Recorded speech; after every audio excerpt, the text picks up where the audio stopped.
हम sentence patterns start कर रहे हैं और सेंटेंस पैटर्न्स में आपको स्पोका SPOCA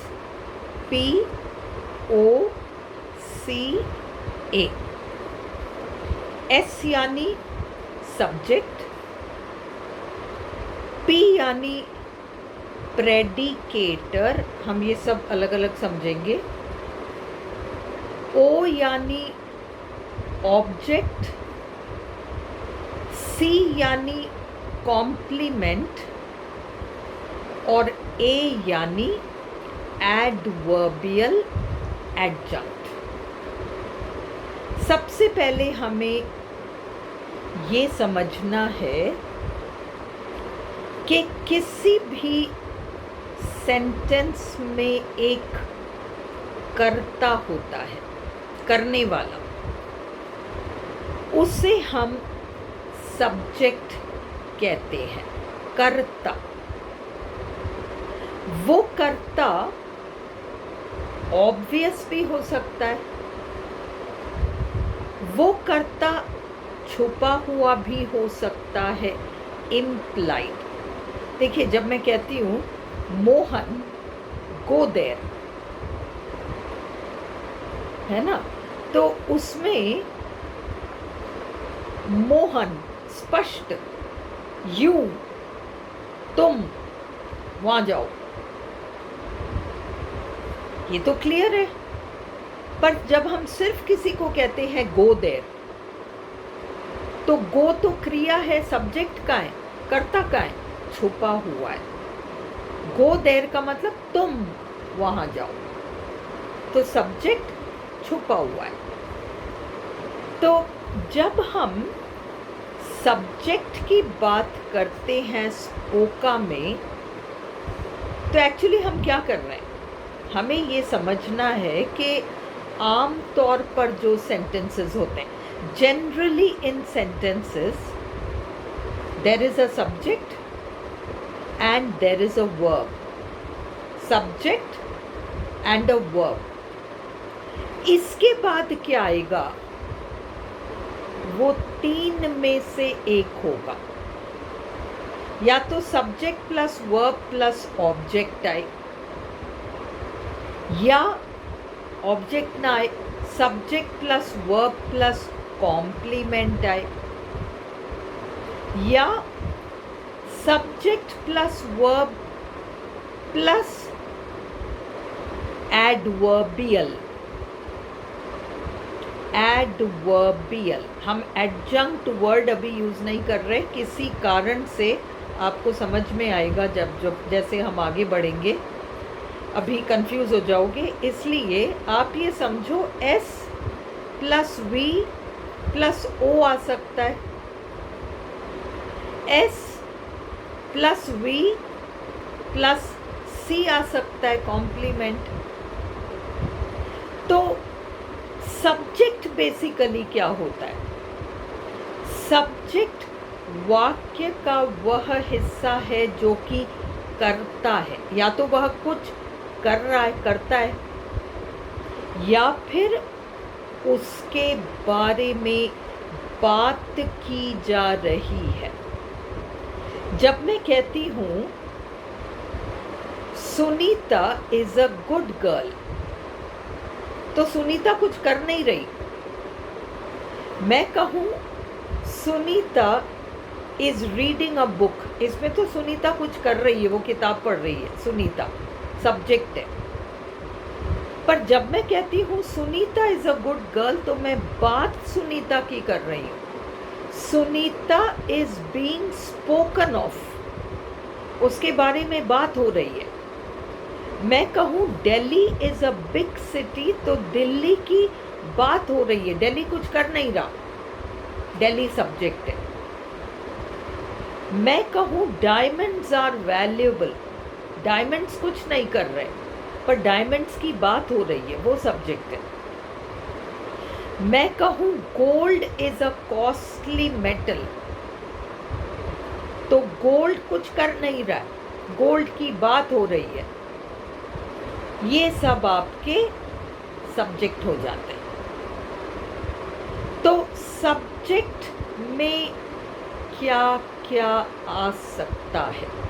सबसे पहली बात, सब्जेक्ट हमेशा हमेशा हमेशा हमेशा नाउन होगा या फिर ऐसा कोई फ्रेज या क्लॉज, शब्दांश मतलब वाक्यांश, वाक्यांश जो कि नाउन जैसा काम करे।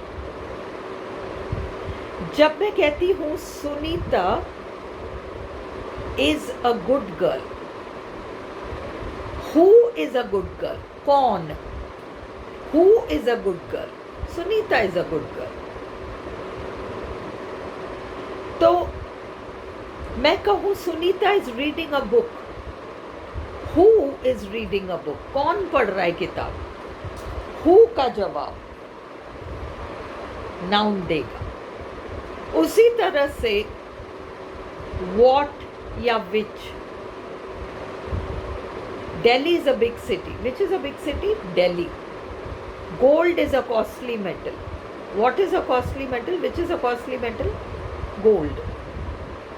तो कौन या क्या का जवाब देने वाला नाउन या नाउन फ्रेज, शब्दों का समूह जिसमें नाउन छुपा हुआ रहता है, और जो क्या का जवाब दे, कौन का जवाब दे, ये सब आपके सब्जेक्ट्स हैं। मैं कहूँ टॉम इज एन एक्टर या अमिताभ इज एन एक्टर या कोई भी इज एन एक्टर, तो उस व्यक्ति का नाम लिया, वो तो नाउन है। पर सपोज मैं तुम्हें कहूं my uncle son is an actor, कौन है एक्टर? सिर्फ सन नहीं, क्योंकि किसका सन? माई अंकल सन, पूरा का पूरा। और ये शब्दों का समूह है। It is a group of words, but it is answering the question who. कौन है actor? Who is an actor? My uncle's son is an actor. तो my uncle son noun phrase है। जैसे सुनीता नाउन थी, एक शब्द था। दिल्ली नाउन है, एक शब्द है। गोल्ड नाउन है, एक शब्द है। नाउन फ्रेज में शब्दों का समूह, पूरा शब्दों का समूह नाउन फ्रेज, पूरा नाउन फ्रेज सब्जेक्ट हो जाएगा। मैं कहूँ the pretty girl in the pink dress is my daughter. कौन है मेरी daughter? Who is my daughter? अगर तुम कहो द प्रिटी गर्ल, तो मैं कहूँ तो कोई कहेगा अरे इस कमरे में तो इतनी सारी प्रिटी गर्ल्स हैं, कौन सी प्रिटी गर्ल मैम की डॉटर है? पूरा बोलना पड़ रहा है। The pretty girl in the pink dress, वो प्रिटी गर्ल जो पिंक ड्रेस पहने हुए, पूरा आपका सब्जेक्ट हो जाता है। द प्रिटी गर्ल, उसके साथ जुड़ा हुआ है इन द पिंक ड्रेस, वो चल सकता है। तो ये पूरा का पूरा आपका नाउन फ्रेज है। अगर आप सिर्फ कहते हो द प्रिटी गर्ल सब्जेक्ट है, तो अर्थ अधूरा है, कौन सी प्रिटी गर्ल। पर जब आप कहते हो the pretty girl in the pink dress, अब सेंस क्लियर है कि कौन है फलाने की डॉटर। तो the pretty girl in the pink dress noun phrase कहलाता है। हम देख रहे हैं कि वो पूरा नाउन फ्रेज है और वो नाउन फ्रेज आपका सब्जेक्ट कहलाएगा। तो सब्जेक्ट कौन है? The doer in the sentence, जैसे सुनीता इज स्टडिंग या रीडिंग अ बुक।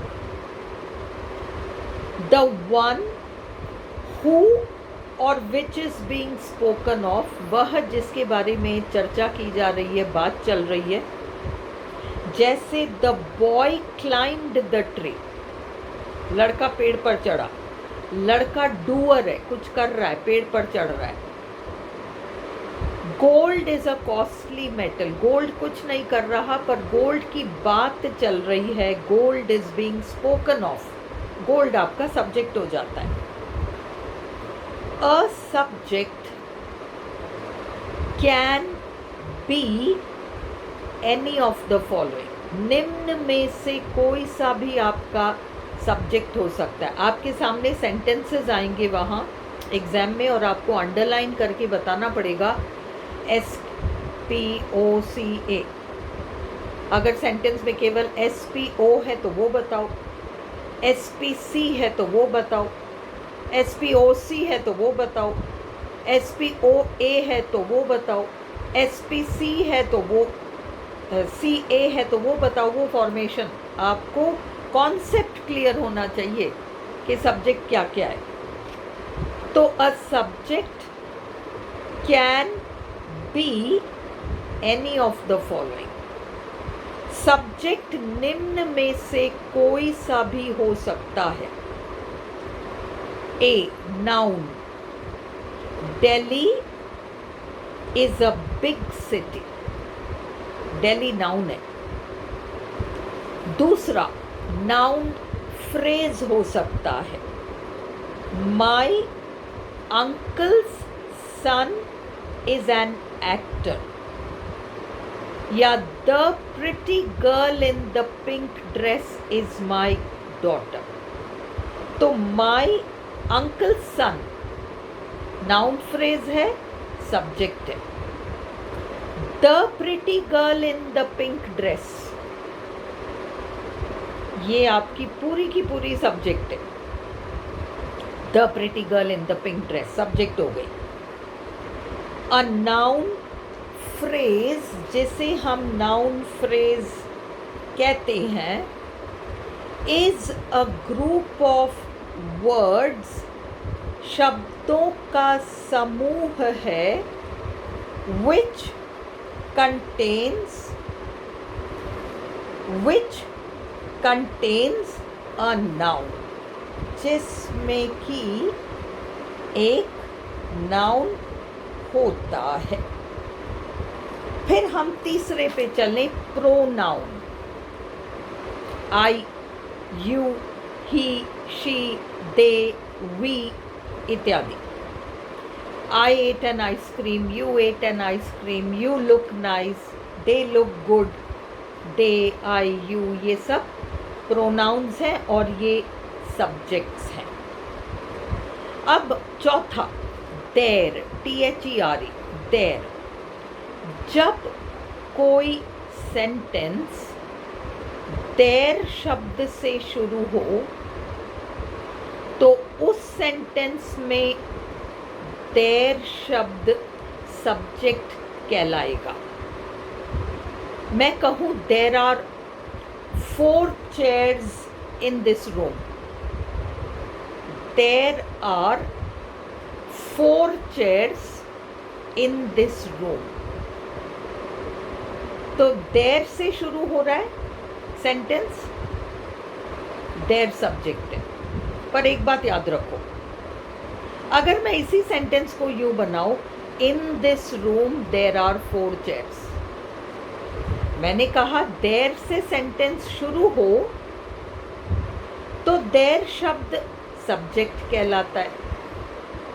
तो ये तो आपने आसानी से पकड़ लिया, there are 4 chairs in this room में तो देर सब्जेक्ट है, क्योंकि सेंटेंस को शुरू कर रहा है, हमने तो यही सीखा है। पर in this room there are 4 chairs, अब क्या हुआ? अब भी देर सब्जेक्ट है, क्योंकि इन दिस रूम स्थान बोधक है। समय और स्थान बोधक फ्रेजेस, शब्द जगह बदल लेते हैं। There are 4 chairs in this room, in this room there are 4 chairs। In the morning, there are many people in the park. In the morning, there are many people in the park. आप इन the morning को हटा दो, उस तरफ ले जाओ। There are many people in the park in the morning. Sentence there से शुरू हो रहा है क्योंकि ये जो प्रेपोजिशनल फ्रेज हैं ये समय और स्थान का बोध कराते हैं। हम इनको काउंट नहीं करते क्योंकि ये स्थान बदल लेते हैं। देर वाक्य को शुरू कर रहा है का मतलब या तो बिल्कुल पहला ही शब्द हो वाक्य में, या प्रेपोजिशनल फ्रेज के बाद आ रहा हो। कुल मिलाकर क्रिया से पहले होना चाहिए। अगर मैं कहूँ यू गो देर, तो इसमें देर सब्जेक्ट नहीं है, क्रिया के बाद आ रहा है, गो के बाद आ रहा है। इस तरीके से when a sentence begins with there, the word there is the subject, उसमें देर ही सब्जेक्ट हो जाता है। Please note the following sentence. In this room there are 4 chairs in this room। prepositional phrase, preposition in से शुरू हो रहा है। prepositional phrase क्या है हम आगे समझेंगे जब हम adverbs करेंगे अभी स्पोका में। there are 4 chairs in this room is related to place, in the morning is related to time। ऐसी शब्दावली जो समय या स्थान से संबंध रखती हो उसको काउंट मत करो। उसके बाद आ रहा है क्या देर। These are known as prepositional phrases. Subject कभी भी प्रेपोजिशनल फ्रेज का हिस्सा नहीं बन सकता, पर सब्जेक्ट के साथ प्रेपोजिशनल फ्रेज आगे जाकर जुड़ सकता है। जब मैंने कहा the pretty girl in the pink dress, the pretty girl के साथ इन the pink dress prepositional phrase जुड़ रहा है, पूरा का पूरा मिलकर सब्जेक्ट कहला रहा है। The pretty girl in the pink dress, तो ये पूरा का पूरा the pretty girl in the pink dress पूरा का पूरा सब्जेक्ट है, पर इसमें मेन सब्जेक्ट तो नेचुरली वो गर्ल है, प्रिटी गर्ल जो कि पिंक ड्रेस पहने हुए। इसलिए अलग से प्रेपोजिशनल फ्रेज हो। देखो the pretty girl in the pink dress is my daughter में इन द पिंक ड्रेस को आप अलग करके वाक्य के एंड में नहीं ले जा सकते, वो तो द प्रिटी गर्ल के साथ चिपका ही रहेगा। पर इस सेंटेंस में in this room there are 4 chairs, in this room there से चिपका नहीं है, इन दिस रूम को आप एंड में भी ले जा सकते हो, तब तो देर से वाक्य शुरू हो रहा है। उसी तरह से इन द मॉर्निंग समय से रिलेटेड है। These are known as prepositional phrases. Subject prepositional phrase के साथ जुड़ा हुआ हो सकता है, जैसे the pretty girl in the pink dress prepositional phrase से जुड़ा हुआ जरूर है ना। पर इस वाक्य में in this room in the morning अलग हैं, इनको बाद में भी ले जाया जा सकता है सेंटेंस के। ऐसे वाक्यों में देर सब्जेक्ट है। So if a sentence begins with a prepositional phrase, the subject will be present after the prepositional phrase। in this room prepositional phrase है, उसको अलग कर लो, उसको बाद में भी ले जाया जा सकता है। there are 4 chairs in this room। in the morning there are many people in the park। there are many people in the park in the morning। in the above 2 sentences there is the subject। देर शब्द ही आपका subject है। 5वां it. गर्मी है, सर्दी है, बिना कर्ता के वाक्य हैं। जब हम ऐसे वाक्यों को इंग्लिश में बनाते हैं तो हम इट यूज़ करते हैं और ऐसे वाक्यों में इट सब्जेक्ट कहलाता है। If a sentence begins with the word it, it is the subject, तो इट ही सब्जेक्ट कहलाएगा। जेरंड छठा, क्रिया क्या होता है जेरंड? क्रिया प्लस आईएनजी जो कि क्या का जवाब दे। मैं कहूँ swimming is a good exercise. क्या है गुड एक्सरसाइज? स्विमिंग। स्विमिंग शब्द कैसे बना? To swim plus ING, swim क्रिया में ING. Dancing is fun, dance plus ING. Dancing आपका जेरंड है, सब्जेक्ट है, क्या का जवाब दे रहा है।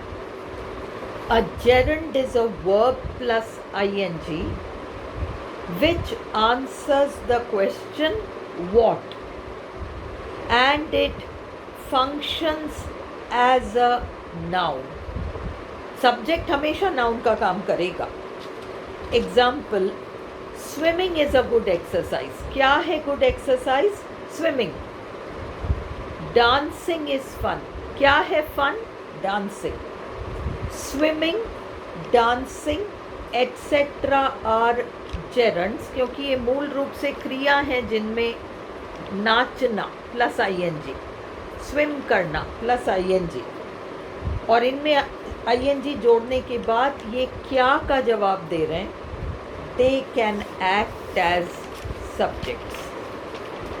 ये सब्जेक्ट्स का काम करते हैं। To infinitives, to plus first form verb, to plus first form verb, इसको टू इन्फिनिटिव कहते हैं। अगर मैं कहूँ to swim is a good exercise, क्या है good exercise? To swim. To dance is fun, क्या है fun? To dance. To swim, to dance, ये सब आपके सब्जेक्ट्स हैं, टू इन्फिनिटिव्स हैं। अब last, noun clause. What you से इज राइट। क्रिया है इज, इससे पहले क्या है? राइट। What is right? जो तुम कह रहे हो ना वो राइट है।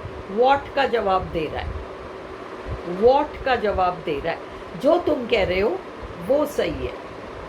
वॉट यू से इज राइट, जो तुम कह रहे हो वो सही है। तो वॉट यू से पूरा सब्जेक्ट है, तो वो आपसे ये नहीं कहेंगे कि नाउन क्लॉज और ये वो, आपको सब्जेक्ट छांटना पड़ेगा।